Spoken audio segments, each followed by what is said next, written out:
Hello guys, good afternoon. So, karon apas ko lang mama nag-hike sila. Buntag hapon ni si mama maglakaw-lakaw diri sa daan. So, medyo okay na siya makalakaw naman si mama. Among kuyogan aron malingaw sad siya. Hastang mga apo ni Apil. Tago ko lula day. Kigo ko lula day, sige day. So, gigunita na ate ang iyahang kamot kay medyo makalakaw naman si mama.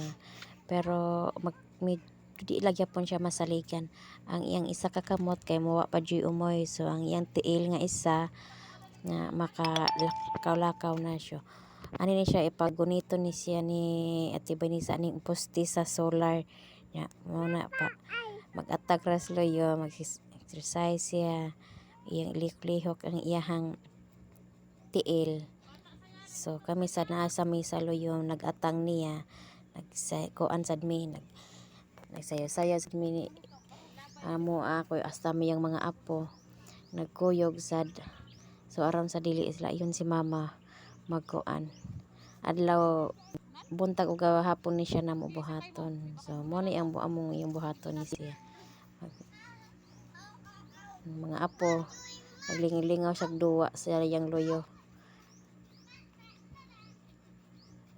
Na i-massage ni ate kadali ang iyahang